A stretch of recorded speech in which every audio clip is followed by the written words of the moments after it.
what is going on in Hong Kong, specifically why Hong Kong has transitioned from being really this jewel in Asia into a city that you could argue is kind of dying.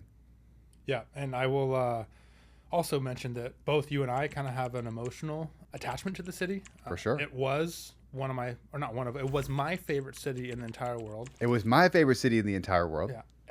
Which is hard to say because I'm a U.S. guy. I'm like, what, Cody? You're just this gringo guy. What do you do in Hong Kong? How can this be your favorite city?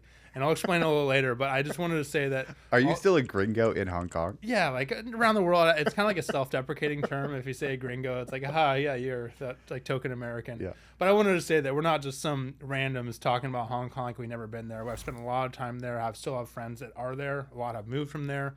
You were living right next to there? I lived in Macau for a year, spent, I would say, 50% of my weekends in Hong Kong for over a year. Right. So I just wanted to throw that out there because I think it would be easy for a listener to say, who are these two dudes talking about Hong Kong? How do they know what's going on? But yeah, Hong Kong was my favorite city in the world. I'm a huge food guy, and if anybody's been to Hong Kong before, it's one of the best. I mean, I can't really think of many places that even come close to comparing to Hong Kong when it comes to the food scene.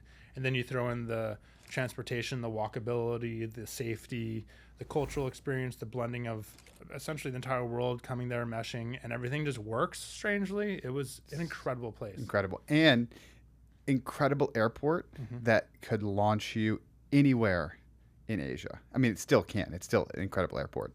But yeah, the city is fantastic. Yeah, it's experiencing significant amounts of changes. We've got many people are leaving Hong Kong. Yeah. So quick background on Hong Kong. What is it? Where is it? It's on the southern part of China. It's basically like this island.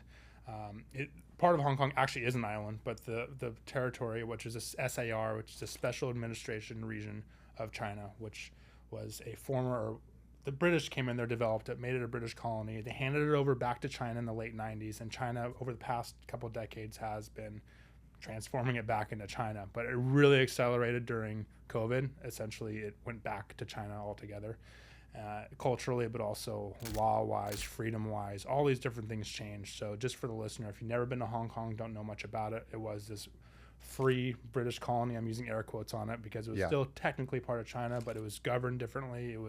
Everything about it was different. Even when you came into the airport, your passport check was different than if you went to mainland China.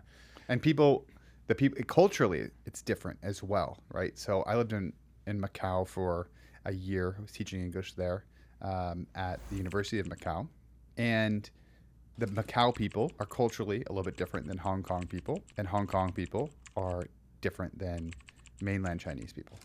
Macau people and Hong Kong people there's more overlap between mindsets, kind of like views, than Hong Kong people and mainland Chinese. And there's always been some friction there. And when the Chinese took back Hong Kong from the British, that friction only increased. And over the last 2 decades, as it's continued to increase, it's shifted from a democracy to de facto Chinese rule. They've started to jail pro-democracy activists, all of this creating more and more friction. There's a story that came out a couple of days ago that they jailed like 14 pro-democracy activists who were demonstrating during kind of the COVID times when they really locked down the city. So lots of interesting backstory in Hong Kong, and it's just important to know, like, culturally, there's a big difference between how people think about themselves, and this is gonna, as we dive into like what's happening with Hong Kongers and where they're going and why they're leaving the city. That's just important to remember that it's not the same. It's not the same. It's a different place. Yeah, and to be clear, also, if you're from Hong Kong, you're recognized or culturally referred to as a Hong Konger or Hong Kongese versus Chinese. There's a different passport. It's very much different. So maybe culturally going back hundreds of years, there's a connection there, but modern days is very much a separation.